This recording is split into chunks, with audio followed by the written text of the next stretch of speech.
After 10 years of ignoring me, they had the nerve to show up at my mansion. I opened the door, spoke calmly, and watched the color drain from their faces. Throwaway because my family watches my main. Long post ahead, please be kind. No wild language, no brands, just the facts and the mess that followed. If you've ever been treated like the family's cautionary tale and then watched those same folks circle back the second you succeed, you'll understand why last Sunday morning changed everything. I was in my garage working on a custom motorcycle build when my Ring doorbell went off. Sunday morning, 9 a.m., and there's a whole parade of people on my front porch. At first, I thought maybe it was some religious group or something, but when I checked the app, my blood went cold. Standing there like they owned the place were 7 members of my family who hadn't said more than 2 words to me in 10 years. My grandmother Patricia, my Aunt Monica and Uncle Steve, my cousins Tyler and Brandon, and my older brother Jake, with some blonde I'd never seen before. I'm Derek, 35, and seeing these people on my property felt like finding rats in your kitchen. For context, my house isn't some suburban cookie cutter.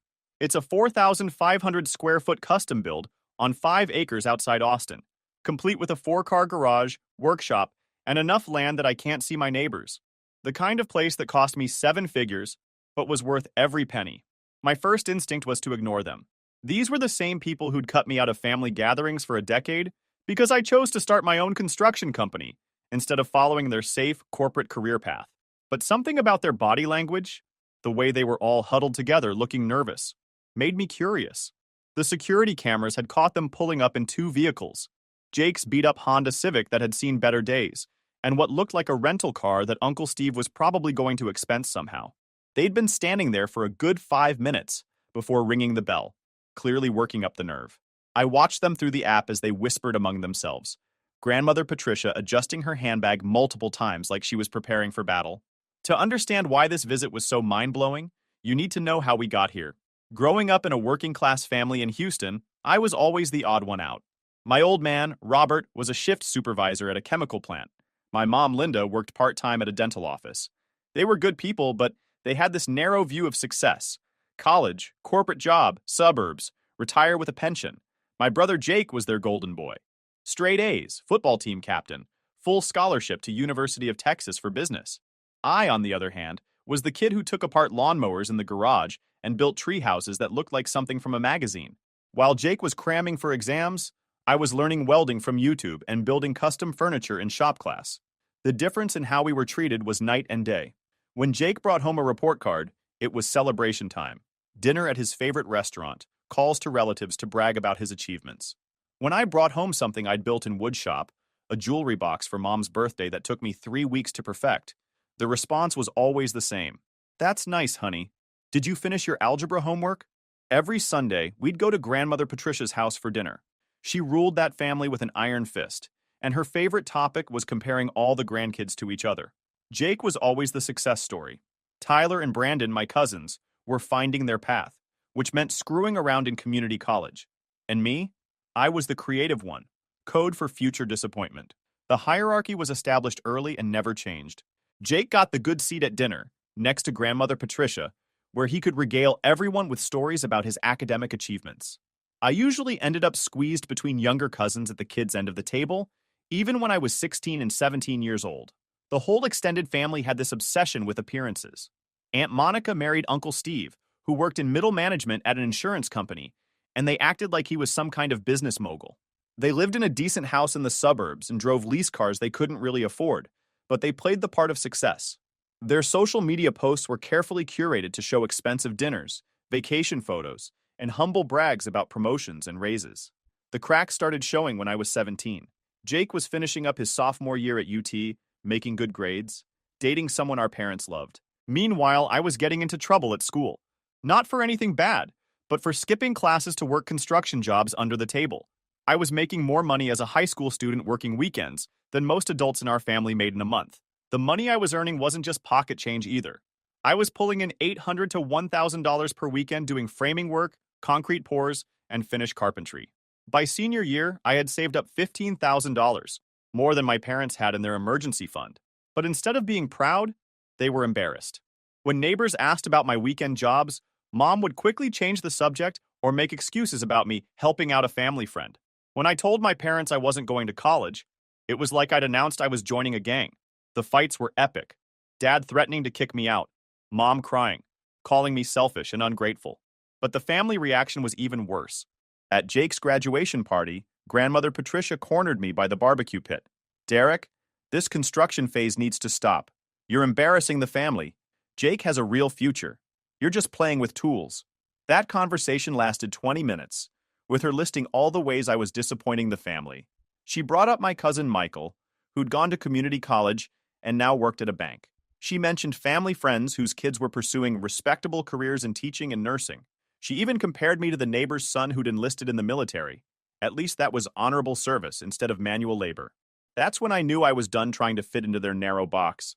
I moved out the next week, got a job with Torres Construction, and started learning the business from the ground up. While Jake was partying his way through his final 2 years of college, I was mastering every aspect of the construction trade. My first apartment was a studio above a garage that I rented from one of the guys on my crew. It wasn't much, 400 square feet with a hot plate and a mini fridge, but it was mine.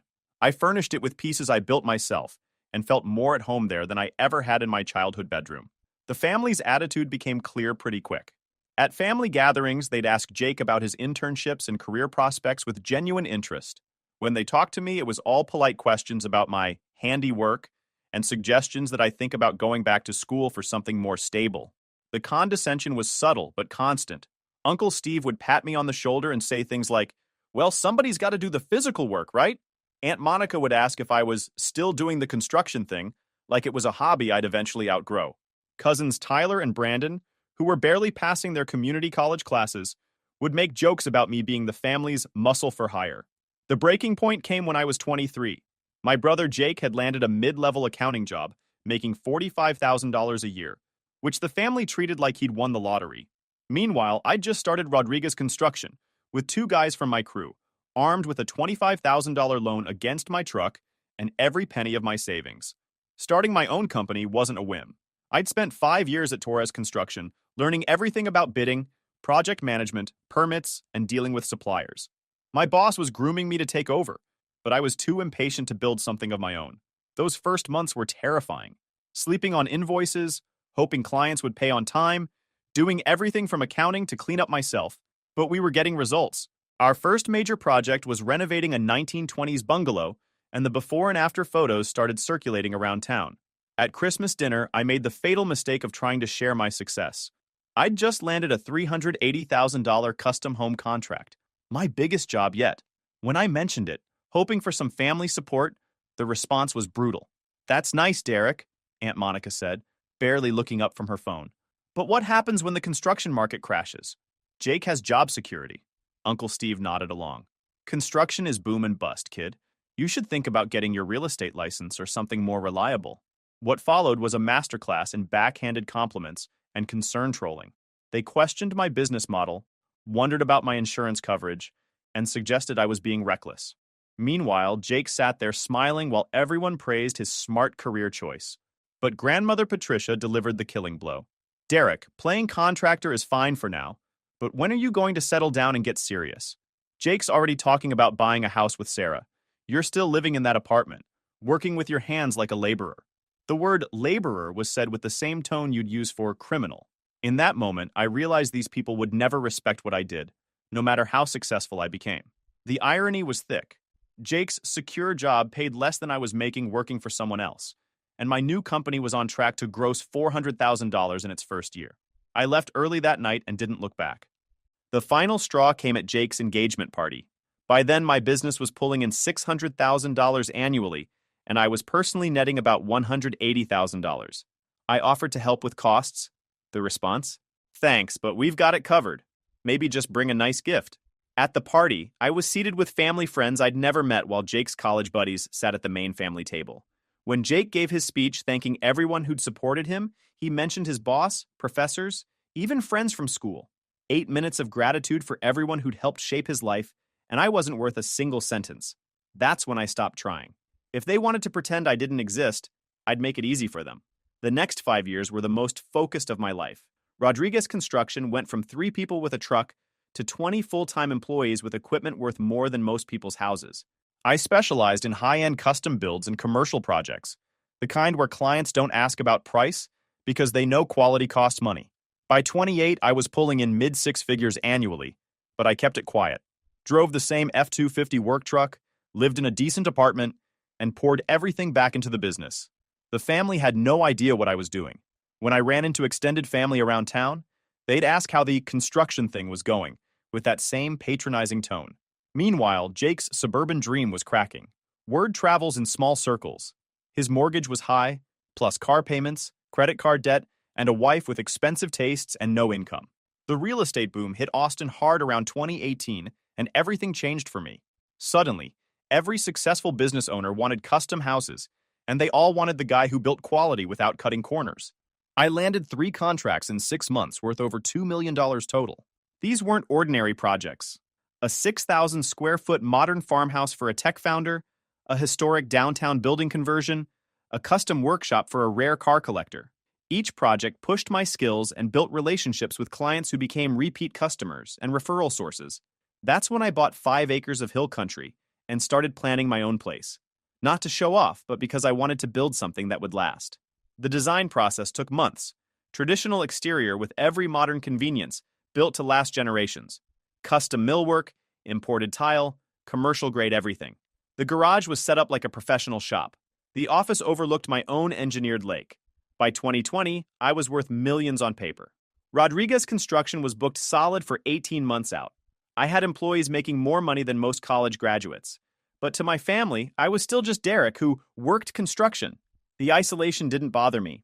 I'd built solid friendships with other business owners, craftsmen, and clients.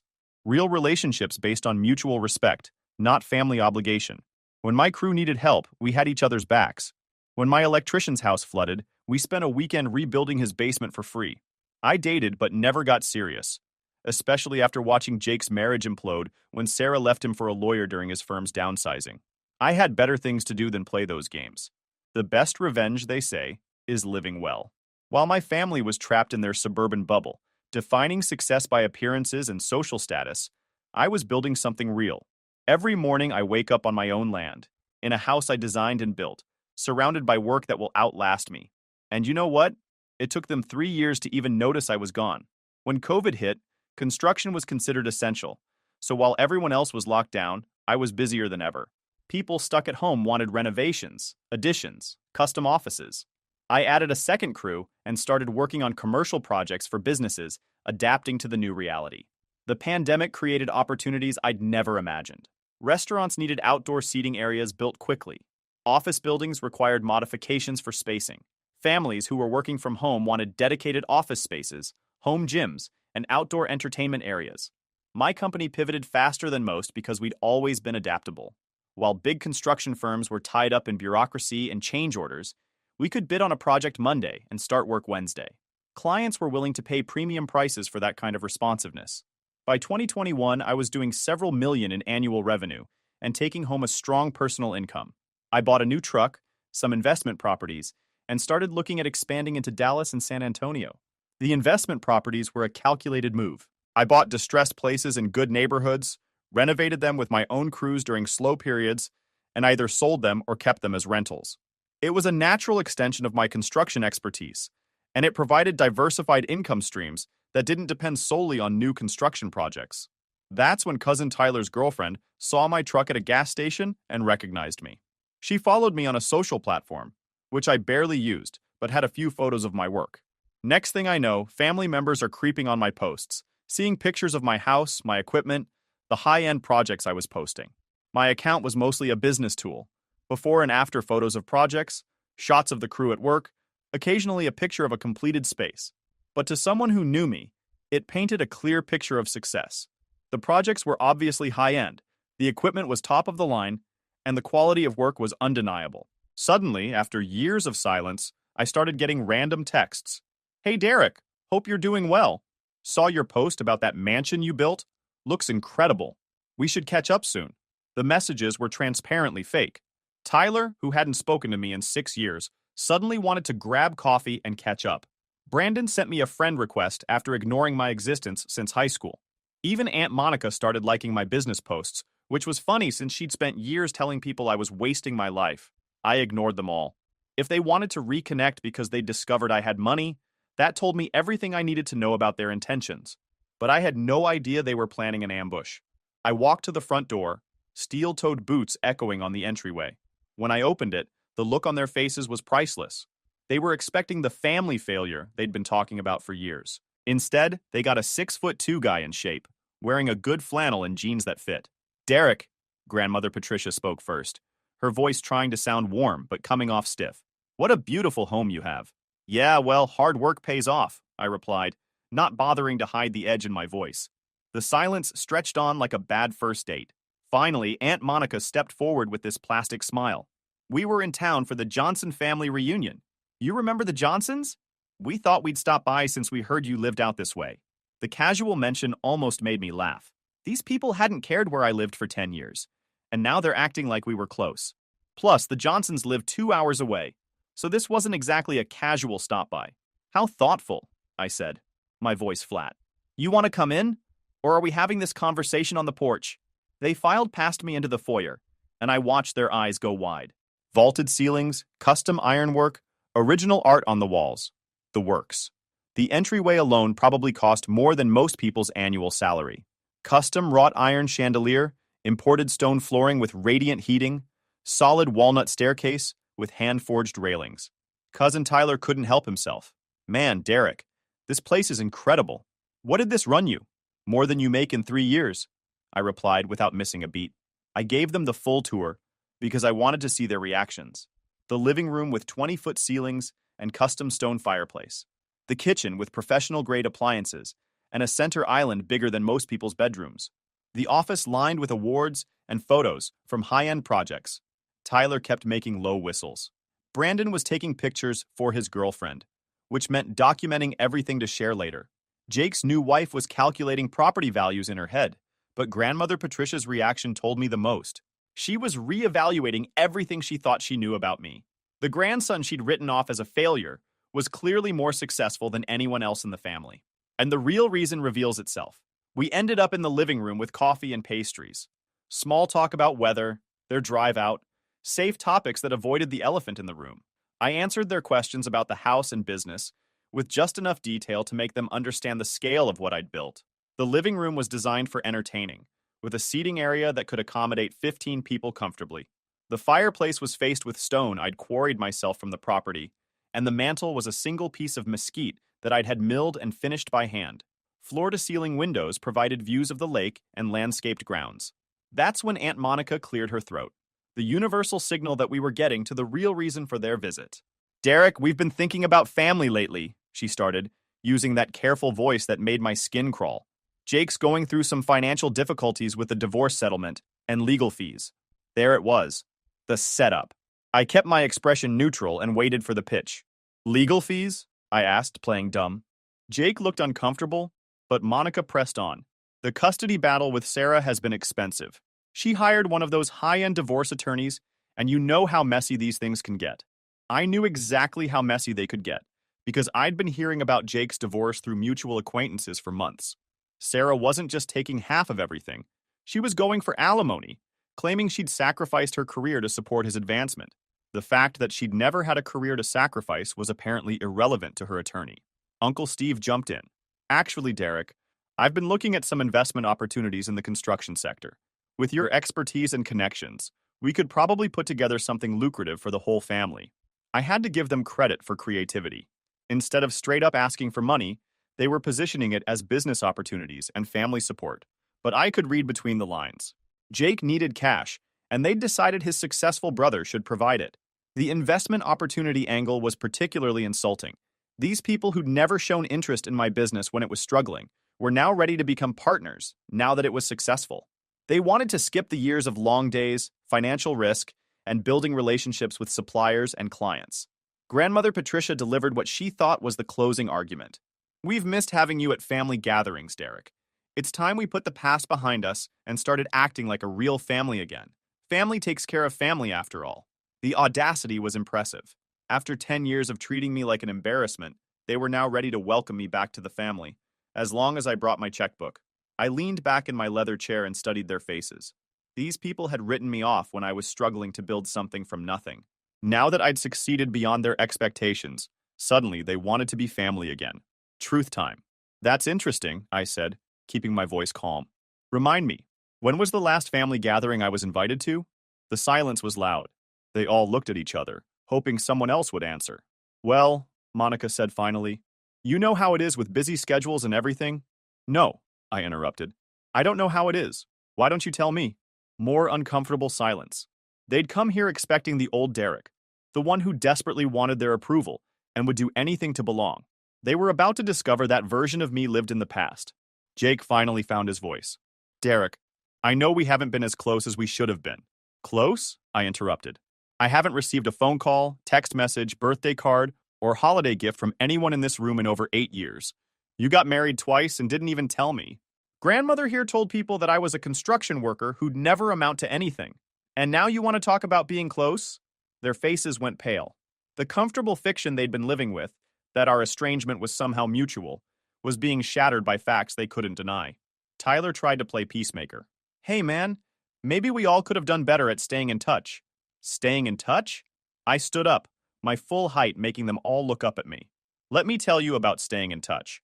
When I started my company, I called Dad to tell him about my first big contract. You know what he said? That's nice, son. Jake just got promoted to senior accountant. When I bought this land and started building, I sent Mom pictures because I was proud of what I'd accomplished. She showed them to people and told them I was still playing with tools. The room was dead silent. Even the clock in the corner seemed to have stopped ticking. When Jake got engaged the first time, I continued, I offered to help pay for the wedding. Monica here told me they had it covered. But thanks anyway. At the reception, I was seated with people I'd never met while Jake's friends got the family table. When he gave his speech thanking everyone who'd helped him succeed, he mentioned his professors, his boss, even his buddies, but not his brother who offered to help. Jake looked down at his hands. Derek, I'm not done, I said, my voice getting firmer. When grandmother Patricia had her heart surgery 5 years ago, I drove to the hospital with flowers and offers to help with medical bills. The nurse told me visiting was for immediate family only. When I said I was her grandson, Monica here told the staff that I was just distant family, and it would be better if I waited. That incident still burned. I'd driven hours after getting word about grandmother's surgery, bringing flowers and a card with a check to help with expenses. Instead of being welcomed, I was turned away like a stranger. The nurse was confused because I clearly knew family details, but Monica insisted I should wait until after the immediate family had visited. I ended up spending 4 hours in the hospital cafeteria, waiting for permission to see my own grandmother. When I finally got 5 minutes with her, she was groggy and barely acknowledged my presence. I left the check with Monica, who never mentioned whether grandmother even knew about it. Grandmother Patricia's face was white as a sheet. The reality of how they treated me was being laid out in detail, and there was no way to spin it. So no, I said, sitting back down. We haven't been not as close as we should have been. You cut me out of this family completely. And now that you found out I'm more successful than all of you combined, suddenly you want to be family again. That's not family. That's a transaction. The gold digger shows her true colors. That's when Jake's wife, who'd been quiet, decided to speak up. Look, Derek, she said, standing up with this confident tilt to her chin. I don't know what happened between you all in the past, and honestly, I don't care. What I care about is that Jake has been struggling financially since his divorce, and you clearly have more money than you know what to do with. Family helps family. Period. The room went quiet. Even the other family members looked uncomfortable with her directness. But she kept going. I mean, look at this place. She gestured around the room. You're obviously loaded. Jake is your brother, and he needs help. It's not like you earned all this yourself. You got lucky with some construction contracts during the boom. The least you could do is help out the family that raised you. I stared at her for a long moment, processing the sheer audacity of what she'd just said. Then I started laughing. Not polite chuckling, deep, genuine laughter that made everyone in the room shift. What's so funny? She demanded, her face flushing. You, I said, wiping my eyes. You're exactly what I expected. Jake always had a type. Pretty, entitled, and completely unaware of how the real world works. Derek! Grandmother Patricia snapped. I ignored her and focused on the blonde. What's your name again? Brittany, she said, lifting her chin. Brittany, tell me, what do you do for work? I'm a social media influencer, she replied. Of course she was. How many followers? 12,000 on one platform, 8,000 on another. I nodded seriously. And how much income does that generate monthly? Her confidence wavered slightly. Well, it's building up. So nothing. You make nothing. I turned to Jake. Brother, you divorced a gold digger and married another. That's either really bad luck or poor judgment. Jake's face went red. Don't talk to my wife that way. Your wife just told me I should give you my money because family helps family, while admitting she doesn't know or care about our history. She called my success luck and claimed I didn't earn it myself. But I'm the bad guy for pointing out that she's a social media influencer with no income telling me how to spend my money? Brittany crossed her arms. I'm just saying, if I had millions and my family needed help, you'd what? I interrupted. You'd give it away to people who treated you like garbage for 10 years? Tell me, Brittany, how much money have you given to Jake since you married him? That's different. How is it different? You married him knowing he had financial problems from his divorce. What have you contributed to solving those problems besides telling other people they should pay? The silence was heavy. She had no answer because the answer was nothing. But Brittany wasn't done. You know what your problem is, Derek? You're selfish. You have all this money and you're hoarding it instead of helping your family. Jake told me you used to be close when you were kids. Jake told you we used to be close? I looked at my brother. Is that the story you've been telling people? That we grew up close and drifted apart? Jake couldn't meet my eyes. Derek, we were close when we were kids. We were never close, Jake. You were the golden boy who did everything right, and I was the disappointment who chose the wrong path. That was the dynamic from day one, and you never did anything to change it. Even when we were kids, you went along with everyone else treating me like I was somehow less than you. The numbers don't lie. I pulled out my phone and scrolled through my contacts. Brittany, you said I got lucky with construction contracts. Let me show you what luck looks like. I opened my banking app and turned the screen toward them. This is my business account.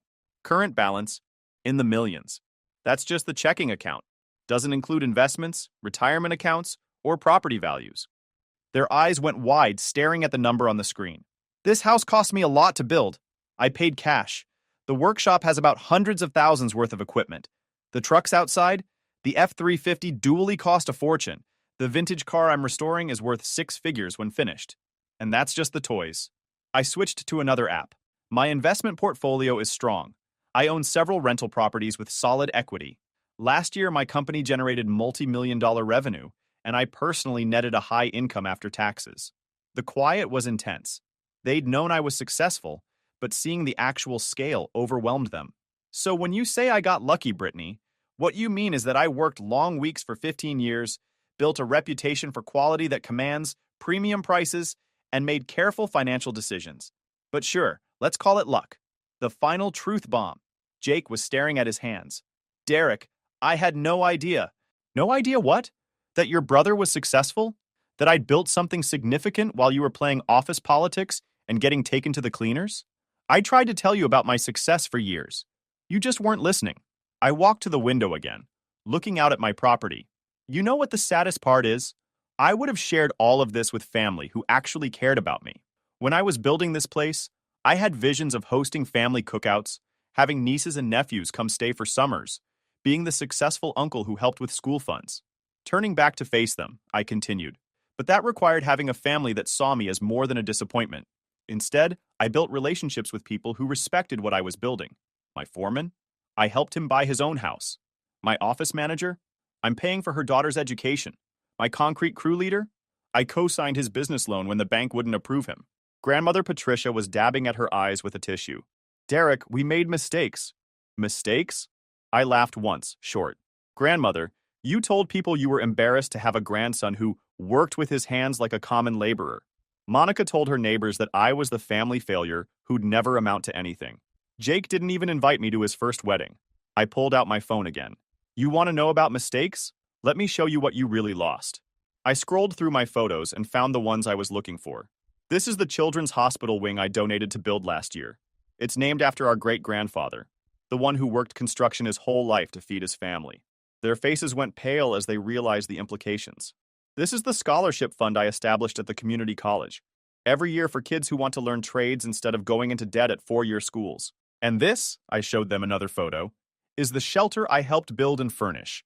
Donated all the labor and materials. The hospital wing was something I'd been particularly proud of. The children's wing had been operating in a converted basement for years, with poor lighting and outdated equipment. My donation helped fund a complete renovation with child-friendly design, natural lighting, and space for families to stay during treatment. The scholarship fund was personal too. Every year, I selected students who wanted to learn trades but couldn't afford the tools and materials. The scholarship covered everything: tuition, books, tools, work boots, safety equipment. Several of my recipients now worked for my company full-time. Aunt Monica was crying now. Derek, we didn't know. You didn't know because you never asked. You were too busy looking down on me to notice what I was actually accomplishing. I put my phone away and looked at each of them in turn. But here's the thing. I didn't do those things for recognition or to prove anything to you. I did them because it was the right thing to do. The moment of truth. Brandon, who'd been quiet, finally spoke up. Derek, is there any way we can make this right? I know we messed up, but family should mean something. I studied his face for a long moment. Out of all of them, he seemed to genuinely understand the magnitude of what they'd done. Brandon, family does mean something. It means being there for each other through good times and bad. It means celebrating each other's successes without jealousy. It means having each other's backs when the world tries to tear you down. I paused, letting that sink in. Tell me, when did any of you ever do that for me? He couldn't answer because the answer was never. You want to know what family means to me now? Last month, when the floods hit East Texas, I took 6 of my people and 4 trucks to help with cleanup and repairs. We worked for free for 2 weeks helping folks rebuild their homes. Those people, they're my family now. We've got each other's backs because we chose to, not because we share DNA. The flood relief work had been exhausting but rewarding. We'd worked long days clearing debris, tarping roofs, and helping families salvage what they could from waterlogged homes. My crew volunteered their time, and I covered all the expenses: fuel, equipment, meals, hotel rooms. We helped over 50 families get back on their feet. I walked to the front door and opened it wide. That's what family looks like. Now get out of my house. As they filed past me toward the door, each one looking defeated and ashamed, Jake stopped and turned back. Derek, I know I don't deserve it, but if you ever change your mind about giving us another chance. I looked at my brother, really looked at him. The golden boy who'd had everything handed to him and squandered it through poor decisions and worse taste in partners. The man who'd stood by while his family treated me like nothing for 10 years. Jake, you want another chance? Here's what that looks like. You figure out your situation without asking anyone for help. You prove you can stand on your own feet. And most importantly, you learn how to treat people with respect instead of seeing them as either useful or disposable. He nodded slowly, eyes wet. And if I do all that, then maybe we can have a conversation about being brothers, but not until then. As they drove away, I stood in my doorway, watching their taillights disappear down my private road. For the first time in 10 years, I felt completely free of the weight of their expectations and judgments. My phone buzzed with a text from my foreman. Boss, poker game tonight. You in? I smiled and typed back, absolutely. Family dinner, right? You know it, boss. I locked the door and walked back to my garage where the Chevelle was waiting. Some things are worth restoring, and some things are better left in the past. After 10 years, I'd finally learned the difference.